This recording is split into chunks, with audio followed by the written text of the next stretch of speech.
Today is November 24. Masasabi ko dito sa araw na ito, daming nag-message sa akin. Daming nag-message about sa pagiging failed nila sa No Nut November Challenge. Well, sa message na yon, nasasabi ko doon na kailangan nila yung tulong ko. At nagtatanong sila kung kailan ba ako mag-upload at maggawa na naman ako ng videos about sa NoFap at self-improvement. Ito na tong video na to. At gusto kong lang i-response this video about this No Nut November at mag-take ako ng advice sa inyo. So, kung ikaw nag-fail ka sa No Nut November, malamang sa malamang kailangan mo to panoorin tong video na to hanggang dulo. So what's up, nagbabalik tayo. Kung hindi mo pa ako kilala at bago ka pa lang dito sa channel na ito, Juha nga pala. At itong channel na ito, gumagawa ako ng mga videos about NoFap, self-improvement, motivational semen retention. At itong channel na ito is siguro probably malapit na ito mag 200 subscribers. So kung bago ka pa lang dito, paki-subscribe tong channel na ito at proceed na tayo sa video. Okay, simulan na tayo. Well, I know actually marami na akong videos about this No Nut November since nagsimula tong channel na ito. In-encourage ko kayo na magsimula about for No Nut November. I know actually siguro probably na 1st of November hindi ako nagagawa ng video dahil medyo busy ako. Marami din ako mga ginagawa. At nakikipaglaban ba din ako? Yan yung sinasabi ko na ulit sa inyo. At sa messages, ang respond ko dito, maraming nag-message sa akin. Nag-failed sila sa No Nut November at yung feeling nila doon is frustrated. Nagiging guilty sila na paano ginawa yon.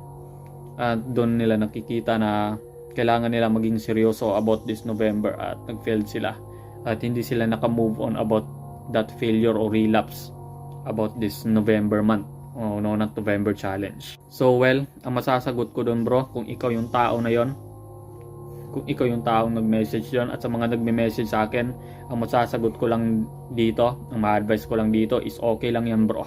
Okay, uulitin ko, okay lang yan.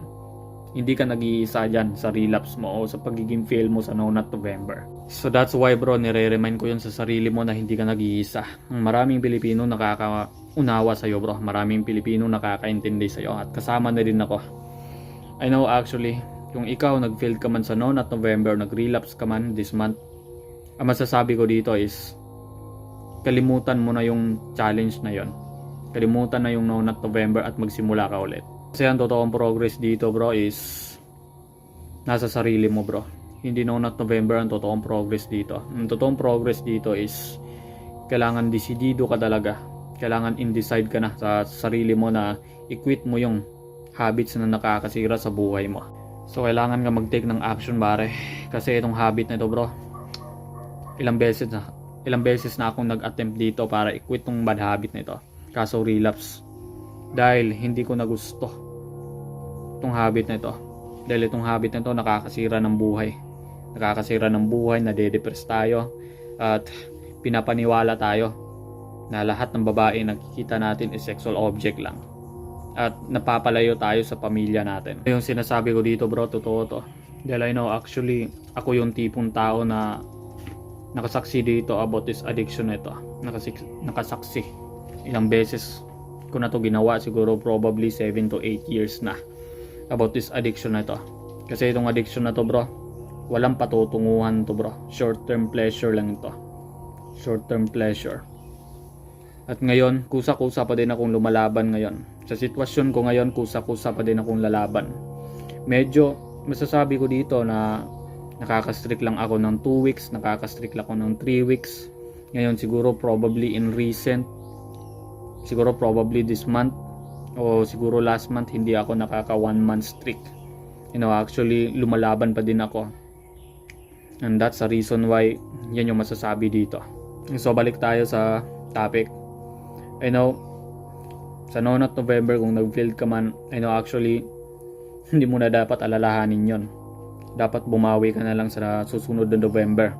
At once na nag-fail ka, dapat alalahanin mo yung sarili mo. Mag-build ka ng skills, mag-build ka ng knowledge. Kailangan mag-research ka about this urges, about this temptation, kung paano lalabanan to o paano ka makawala about this temptation. So ganyan yung daily na ginagawa ko.